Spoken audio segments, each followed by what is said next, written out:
Pernah nggak sih kamu melihat Honda CB150R, lalu membayangkan motor ini berubah menjadi sebuah cruiser gagah seperti Honda Rebel 500? Kedengarannya mustahil, tapi justru disitulah tantangannya dimulai.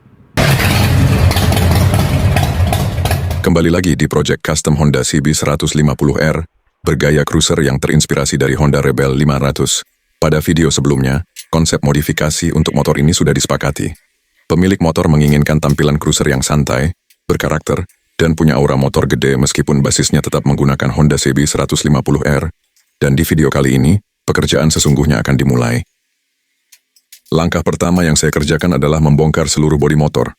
Bukan sebagian, tapi semuanya. Mulai dari cover body, lampu, tangki, hingga komponen-komponen yang selama ini membentuk identitas asli Honda CB150R ini.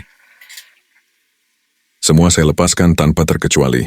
Karena pada tahap ini, saya tidak lagi melihat motor ini sebagai Honda CB150R. Saya melihatnya sebagai sebuah kanvas kosong yang siap dibentuk menjadi sesuatu yang berbeda. Setelah semua bodi terlepas, barulah terlihat dengan jelas karakter asli rangka dan proporsi motor ini. Dan jujur saja, disinilah tantangan terbesar mulai terlihat, terutama pada bagian depan.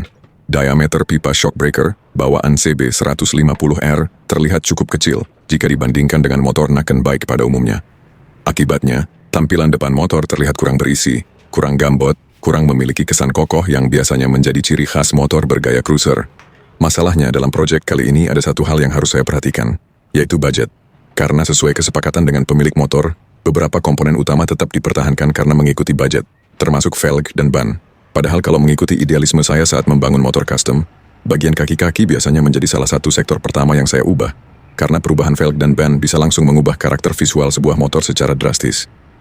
Tapi kali ini berbeda, saya harus mencari cara lain.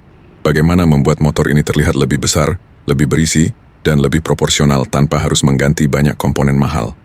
Dan justru tantangan seperti inilah yang membuat sebuah proyek custom menjadi menarik. Karena kreativitas benar-benar diuji.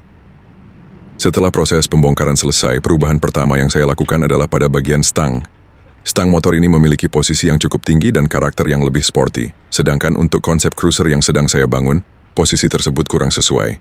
Karena itu saya menggantinya dengan stang yang lebih datar, lebih rendah, lebih sederhana, dan yang paling penting, lebih mendekati karakter Honda Rebel 500 yang menjadi inspirasi utama proyek ini. Perubahan ini memang terlihat sederhana, tapi efek visualnya cukup besar. Posisi riding nantinya akan terlihat lebih santai, dan proporsi bagian depan motor juga mulai berubah, mengikuti konsep yang sudah direncanakan. Setelah stang selesai dipasang, saya beralih ke bagian berikutnya, yaitu speedometer. Sebenarnya speedometer bawaan CB150R ini sudah modern, sudah digital, dan secara fungsi tidak ada masalah sama sekali. Tapi kalau berbicara soal tampilan, speedometer bawaan ini terasa kurang menyatu dengan konsep custom cruiser yang sedang dibangun. Karena itu saya memutuskan untuk menggantinya.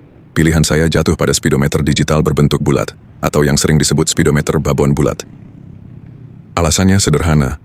Bentuk bulat selalu punya karakter klasik yang kuat. Meskipun teknologi di dalamnya modern, secara visual tampilannya jauh lebih cocok untuk motor custom dibandingkan panel bawaan. Dan setelah dipasang, karakter motor ini mulai terasa berubah. Memang belum banyak, tapi arah transformasinya sudah mulai terlihat. Sedikit demi sedikit, Honda CB150R ini mulai meninggalkan identitas aslinya dan mulai bergerak menuju sosok cruiser yang selama ini hanya ada di gambar referensi. Namun perjalanan masih panjang, masih banyak pekerjaan yang harus dilakukan. Di video berikutnya saya akan mulai mengerjakan bagian depan motor, mulai dari pemasangan lampu depan daymaker, lalu membuat cover shock breaker agar tampilan bagian depan terlihat lebih besar, lebih padat, dan lebih sesuai dengan karakter motor cruiser. Karena seperti yang saya bilang tadi, bagian depan adalah salah satu PR terbesar dalam proyek ini. Dan saya harus menemukan cara agar motor ini terlihat gambot, tanpa harus menguras budget terlalu dalam. Apakah berhasil? Kita lihat di video selanjutnya.